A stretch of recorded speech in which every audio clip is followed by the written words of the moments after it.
तो बच्चों कैकेयी अंकता का आगे का पद्यांश है। तो पाप दोष भी पुण्य तोष है मेरा, मैं रहूं पंकिला पद्म कोश है मेरा। पंकिला माने बच्चों कीचड़, पद्म कोश माने कमल का कोश। आगत ज्ञानी जन उच्च भाल ले लेकर, समझावे तुमको अतुल युक्तियां देकर। मेरे तो एक अधीर हृदय है बेटा, उसने फिर तुमको आज भुजा पर भेटा। तो बच्चों कैकेयी पुनः एक बार अपनी व्यथा को प्रकट करते हुए कहती हैं कि हे पुत्र राम, तो पाप दोष भी पुण्य तोष है मेरा। हे पुत्र राम, मेरे पाप का दोष भी पुण्य के संतोष में बदल गया है। मुझे तो इस बात का संतोष है कि मैं रहूं पंकिला, कि मैं स्वयं कीचड़ के समान हूँ, क्योंकि मैंने बुरा कर्म किया है। किंतु मेरी कोख से कमल के समान निर्मल भरत जैसा पुत्र पैदा हुआ है। आगत ज्ञानी जन उच्च भाल ले लेकर। तो बच्चों कैकेयी राम को संबोधित करते हुए पुनः कहते हैं, हे पुत्र राम, आगे आने वाले ज्ञानी जन तुम्हारे और भरत के अतुल प्रेम के संदर्भ में अकाट प्रमाण देकर तुम्हारे और भरत की श्रेष्ठता को सिद्ध करेंगे। तो आगत ज्ञानी जन उच्च भाल ले लेकर, समझावे तुमको अतुल युक्तियां देकर। अतुल माने जिसकी तुलना न की जा सके। तो बच्चों इस तरह से कैकेयी अपने पुत्र राम के समक्ष अपनी व्यथा को प्रकट करते हुए कहती हैं, समझावे तुमको अतुल युक्तियां देकर, मेरे तो एक अधीर हृदय है बेटा, उसने फिर तुमको आज भुजा भर भेटा। तो बच्चों कैकेयी कहती हैं कि हे पुत्र राम, मेरा तो एक ही बेटा है, वह है भरत।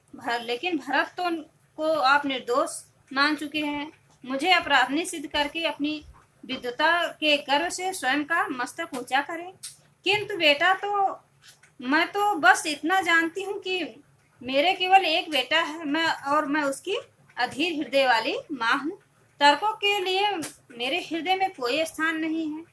वह तो तर्कों को दरकिनार करते हुए केवल अपनी संतान का हित साधन चाहती है। माँ जो है कुछ भी हो, किसी प्रकार से अपने पुत्र का हित चाहती है, तो मैंने भी यही कर्म किया और अपने बेटे का हित चाहा।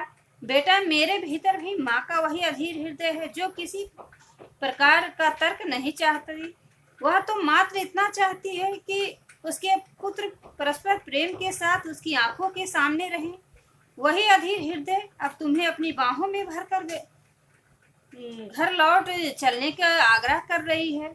तो कैकेयी के कहने का तात्पर्य बच्चों यह है कि मेरे हृदय को यह नहीं पता कि अपराध किसका था, या मैं दोषी हूँ अथवा नहीं। वह तो केवल यह चाहता है कि तुम इस पल के लिए, एक पल के लिए भी मेरी गोद से अर्थात मेरे स्नेह प्रेम से वंचित ना हो।